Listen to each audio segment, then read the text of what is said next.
బాగుండాలి, అందులో నేను ఉండాలి అనే సినిమా. అని నేను సినిమా చూశాను. నరేష్ నువ్వు చైల్డ్ ఆర్టిస్ట్గా నా పక్కన నటించారు.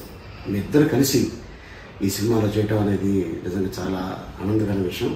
ఆ సినిమా నేను చూశాను, చాలా బాగున్నాయి కొన్ని సీన్స్ అని. కరెక్ట్గా ఒక 10-15 రోజుల క్రితం మా సినిమా చూడటం జరిగింది కృష్ణ గారు. అది మంచి సినిమా తీసావు, అద్భుతమైన సినిమా చేసావు ఫస్ట్ టైం. ఎందుకంటే మా సినిమా షూటింగ్ అయిపోగానే నరేష్ గారు నేను వెళ్ళి కృష్ణ గారు ఆశీర్వాదం తీసుకోవడం జరిగింది. అండ్ అలాగే నేను కూడా చెప్పడం జరిగింది.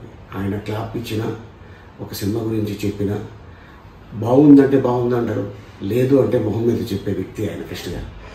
అట్లాగే ఆఖరిగా కలిసింది నేను కరెక్ట్గా ఈ సినిమా చూసి మా సినిమా గురించి నువ్వు కెమెరా తీసుకో, నేను చెప్తాను నీ సినిమా గురించి అని చెప్పడం జరిగింది. అదే ఆఖరి.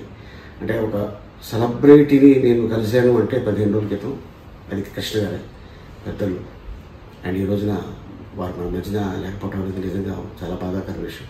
అలాగే తెలుగు ఇండస్ట్రీకి సినిమా స్కోప్ అవ్వచ్చు, కలర్ అవ్వచ్చు, అండ్ ఏదైనా కొత్తగా వచ్చింది మనం ఎందుకు చేయకూడదు అని తీసుకొచ్చిన వ్యక్తి వారు.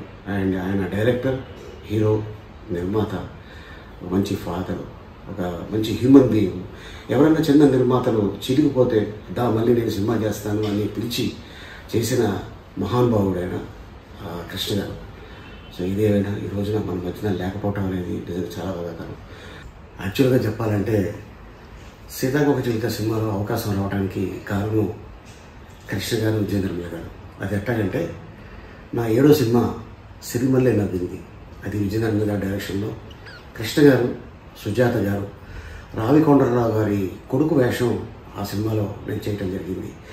అంతవరకు నేను స్క్రీన్ మీద చూసిన కృష్ణ గారిని, రియల్ లైఫ్లో ఆయన కారు దిగి వస్తుంటే చూసిన కృష్ణ గారిని, అంటే అప్పట్లో చూసి విజిల్స్ కొట్టి క్లాప్స్ కొట్టిన ఆ హీరో నడుచుకుంటూ అలా వస్తుంటే నిజంగా చాలా ఆనందం వేసింది.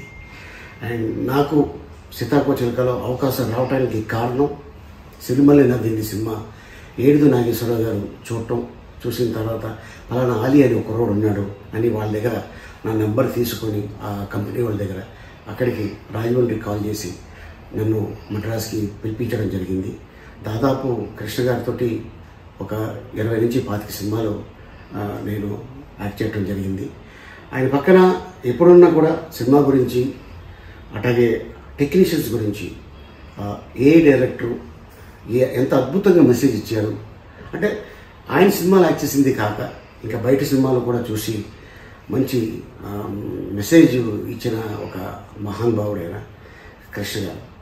అండ్ అంతేకాకుండా ఇండస్ట్రీలో ఆ రోజుల్లో మూవీ ఆర్టిస్ట్ అసోసియేషన్ చెన్నైలో ఉండగా అది ఎస్వి రంగారావు గారు, గుమ్మడి గారు, ప్రభాకర్ రెడ్డి గారు, కృష్ణ గారు, ఇలా అందరూ కొంతమంది చేరి ఎందుకు మనం అసోసియేషన్ పెట్టుకోకూడదు అని చెన్నైలో పెట్టడం జరిగింది. మళ్ళీ ఇండస్ట్రీ హైదరాబాద్కి వచ్చిన తర్వాత ఇక్కడ ఎందుకు అసోసియేషన్ పెట్టకూడదని, అలాగే మా మురళీమోహన్ గారు, కృష్ణ గారు ఇద్దరు క్లాస్మేట్స్ ఏలూరు కాలేజీలో ఎప్పుడు చెప్తూ ఉండేవారు, ఒక నటుడిగా కాదు ఒక స్నేహితుడిగా కృష్ణ నాకు అని మురళీమోహన్ గారు చెప్పడం జరుగుతుంటుంది.